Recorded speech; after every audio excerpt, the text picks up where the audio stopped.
ಕೆಲವು ಪ್ರಮುಖ ಕಾರ್ಯಕ್ರಮಗಳು, ಅವುಗಳಲ್ಲಿ ಪ್ರಗತಿ ಅಥವಾ ಪ್ರಗತಿಯ ಕೊರತೆ ಬಗ್ಗೆ ಈ ಒಂದು ವಿಸಿ ಇಟ್ಕೊಂಡಿದ್ದೇವೆ. ತಹಸೀಲ್ದಾರ್ ಕೋರ್ಟಲ್ಲಿ ನಾವು ಈ ಹಿಂದೆ ಬಹಳ ಒಳ್ಳೆಯ ಪ್ರಗತಿಯನ್ನು ಮಾಡಿದ್ದೇವೆ. ನಮ್ಮ ಸರ್ಕಾರ ಬಂದಾಗ 10,774 ಕೇಸು ಅವಧಿ ಮೀರಿದಂತಹದ್ದು ಇದ್ದದ್ದನ್ನು 361ಕ್ಕೆ ಇಳಿಸುವಂತ ಒಳ್ಳೆ ಸಾಧನೆಯನ್ನ ನಾವು ಮಾಡಿದ್ದೇವೆ. ಆದರೆ ತದನಂತರದ ತಿಂಗಳಲ್ಲಿ 90 ದಿನ ಅವಧಿ ಮೀರಿರುವಂತಹ ಪ್ರಕರಣಗಳ ಸಂಖ್ಯೆ 715ಕ್ಕೆ ಏರಿಕೆ ಆಗಿದೆ ಮತ್ತು ಸರಾಸರಿ ವಿಲೆ ಮಾಡುವಂತಹ ದಿನಗಳು 64 ದಿನಕ್ಕೆ ಇಳಿದಿತ್ತು. ಈಗ ಸರಾಸರಿ ವಿಲೆ ದಿನ ಒಂದು ಪ್ರಕರಣಕ್ಕೆ 82 ದಿನಕ್ಕೆ ಏರಿಕೆ ಆಗಿದೆ. ಸೊ ಇದನ್ನ 2-3 ಬಾರಿ ನಾನು ಪಾಯಿಂಟ್ ಔಟ್ ಮಾಡಿದ್ದೇನೆ. ಆದರೂ ಕೂಡ 700 ಮೇಲ್ಪಟ್ಟೆ ಸಂಖ್ಯೆ ಉಳಿದಿರುವಂತಹದ್ದು ಸರಿ ಇಲ್ಲ. ಇದು ಯಾವುದು 90 ದಿನಕ್ಕಿಂತ ಹೆಚ್ಚು ಬಾಕಿ ಇರಬಾರದು ಅನ್ನುವಂಥದ್ದು ನಾನು ಸುಮಾರು ಬಾರಿ ಸೂಚನೆ ಕೊಟ್ಟಿದ್ದೇನೆ. ಅದು ಒಂದನೇ ವಿಷಯ. ಜನವರಿಯಿಂದ ನಾವು ಇಷ್ಟೆಲ್ಲ ಹೇಳಿದ್ರು ಕೂಡ ಕೆಲವು ತಾಲೂಕಿನಲ್ಲಿ ಸ್ಕ್ಯಾನಿಂಗು ಕೂಡ ಬಹಳ ಕಡಿಮೆ ಇದೆ.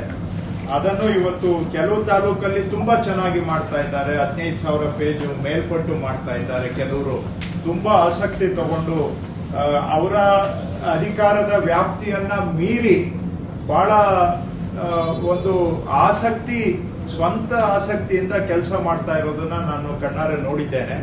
ಅಂತ ಸಂದರ್ಭದಲ್ಲಿ ಕೆಲವರು ಬೇಜವಾಬ್ದಾರಿಯಿಂದ ನಡ್ಕೊಳ್ತಾ ಇರೋದು ಕೂಡ ಇಲ್ಲಿ ನಮಗೆ ಅಂಕಿ ಸಂಖ್ಯೆ ನಮ್ಮ ಮುಂದೆ ಇದೆ. ಸೊ ಇನ್ನ 1 to 5 ಅಲ್ಲೂ ಕೂಡ ಪೆಂಡಿಂಗ್ ಫಾರ್ ಡೇಟಾ ಎಂಟ್ರಿ ಕೆಲವು ತಾಲೂಕಲ್ಲಿ ಇನ್ನೂ ತುಂಬಾ ಇದೆ. ಯಾಕೆ ಇದನ್ನ ಡೇಟಾ ಎಂಟ್ರಿ ಇಷ್ಟೊತ್ತಿಗೆ ನಾವು ಕಂಪ್ಲೀಟ್ ಮಾಡಬೇಕಾಗಿತ್ತು. Data entry first stage 1 to 5 ಅಲ್ಲಿ ಫಸ್ಟ್ ಸ್ಟೇಜ್, ಅದನ್ನ ಡೇಟಾ ಎಂಟ್ರಿ ಮಾಡದೇ ಇರುವಂತಹ ಕೇಸುಗಳು ಸುಮಾರು ರಾಜ್ಯದಲ್ಲಿ ಇನ್ನೂ ಸಾವಿರಾರು ಪ್ರಕರಣ ಡೇಟಾ ಎಂಟ್ರಿ ಆಗಬೇಕಾಗಿದೆ. ಇನ್ನ ಕೆಲವು ಅನುಬಂಧ ಜನರೇಷನ್ ಅಲ್ಲೂ ಕೂಡ 1 to 5 pending for further action issue ಮಾಡುವುದರಲ್ಲಿ ಪೆಂಡಿಂಗ್ ಇದೆ.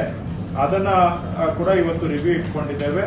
ಮತ್ತು ಪೌತಿ ಖಾತೆ ಆಂದೋಲನದಲ್ಲಿ ಕೆಲವು ಕಡೆ ಒಳ್ಳೆ ಕೆಲಸ ಆಗ್ತಾ ಇದೆ.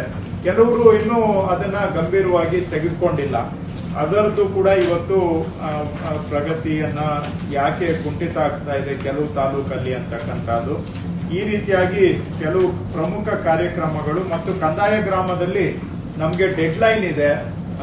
ಡಿಸೆಂಬರ್ ಒಳಗಡೆ ಈ ಕೆಲಸ ಮುಗಿಸ್ಬೇಕು. ಕೆಲವರು ಕಡೆ ಇನ್ನೂ ಕೂಡ ಏನು ಕಂದಾಯ ಗ್ರಾಮ ಬಾಕಿ ಇದೆ, ಏನು ಪ್ರಗತಿ ಆಗಿಲ್ಲ. ಅಂದ್ರೆ ಇನ್ನು ಪ್ರಪೋಸಲ್ ಬಂದಿಲ್ಲ, ನಮಗೆ ಪ್ರಿಲಿಮಿನರಿ ನೋಟಿಫಿಕೇಶನ್ಗೆ ಪ್ರಪೋಸಲ್ ಬಂದಿಲ್ಲ. ಈ ತರ ಆದ್ರೆ ನಾವು ಡಿಸೆಂಬರ್ ಒಳಗಡೆ ಈ ಕೆಲಸ ಮುಗಿಸ್ಲಿಕ್ಕೆ ಸಾಧ್ಯನೇ ಆಗೋದಿಲ್ಲ.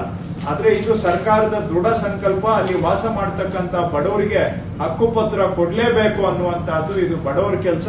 ಇದನ್ನ ಮಾಡ್ಲಿಲ್ಲ ಅಂತ ಹೇಳಿದ್ರೆ ನಾವು ಒಪ್ಪೋದಿಲ್ಲ. ಇದು ಬಡವರ ಕೆಲಸ ಆಗಿರೋದ್ರಿಂದ, ನಮ್ಮ ಸರ್ಕಾರದ ಆದ್ಯತೆ ಕಾರ್ಯಕ್ರಮ ಆಗಿರೋದ್ರಿಂದ ಇದನ್ನ ಮಾಡಲೇಬೇಕು. ಇದರಲ್ಲಿ ವಿನಾಯಿತಿ ಇಲ್ಲ. ಸೊ ಅದನ್ನ ಸಮಯದ ಒಳಗಡೆ ಮಾಡಬೇಕು ಅನ್ನುವಂತ ಉದ್ದೇಶ. ಈಗ ನಾನು ಪ್ರತಿ ಬಾರಿ ಗುಮಾಸ್ತ ತರ ಕೂತ್ಕೊಂಡು ಎಷ್ಟು ಕೇಸು ಅಂತ ಮಾಡೋದಕ್ಕೆ ಅವ್ರದ್ದು ಗೌರವ ಇಲ್ಲ, ನನಗೂ ಗೌರವ ಇರೋದಿಲ್ಲ. ಈಗ ಒಂದು ಪಾಲಿಸಿ ಮಾಡಿ, ನೀವು 10 ಕೇಸು ಅಥವಾ ಏನಾದ್ರೂ ಒಂದು ಕೇಸು ಬಿಯಾಂಡ್ 90 ಡೇಸ್ ಆದ್ರೂ ಕೂಡ ಸಿಸ್ಟಮ್ ಅಲ್ಲಿ ಅವ್ರಿಗೆ ಒಂದು ಡಿಸಿಪ್ಲಿನರಿ ನೋಟಿಸ್ ಜನರೇಟ್ ಆಗೋ ತರ ಮಾಡಿ. ಬಿಕಾಸ್ ಇದು ಯಾರಿಗೂ ಗೌರವ ತರೋ ಕೆಲಸ ಅಲ್ಲ. ಇದು ನಾನು ಇವ್ರ ಹತ್ರ ಲೆಕ್ಕ ಕೇಳ್ಕೊಂಡು ಕೂತ್ಕೊಳ್ಳೋದು, ರೈಟ್? ಆ ರೀತಿ ಏನಾದ್ರೂ ನೀವು ಚೇಂಜಸ್ ವರ್ಕೌಟ್ ಮಾಡಬಹುದು. ಇಲ್ಲ ಅಂದ್ರೆ ಸುಮ್ಮನೆ ಇದು ಏನು ಈಗ ಕೇಳೋದು, ಈಗ ಮೊನ್ನೆ ಮಾಡಿದ್ದೀನಿ ಅಂತ ಹೇಳೋದು, ಏನ್ ಇವ್ರಿಗೆ ಬೇರೆ ಏನ್ ಕೆಲಸ ಇದೆ? ಇಷ್ಟು ಬಾರಿ ಹೇಳಿದ್ರು ಕೂಡ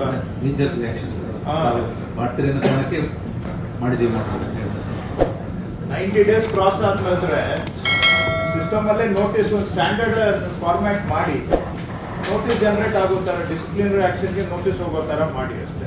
ಇಲ್ಲ ಅಂದ್ರೆ ದಿಸ್ ಇಸ್ ಯಾರಿಗೂ ಗೌರವ ತರುವಂತಹದ್ದು ಅಲ್ಲ ಇದು. ಲೇಟೆಸ್ಟ್ ಹಾಗೂ ಇಂಟ್ರೆಸ್ಟಿಂಗ್ ಸುದ್ದಿಗಳಿಗಾಗಿ ಬಾಸ್ ಟಿವಿ ಕನ್ನಡ ಚಾನೆಲ್ನ ಸಬ್ಸ್ಕ್ರೈಬ್ ಮಾಡಿ.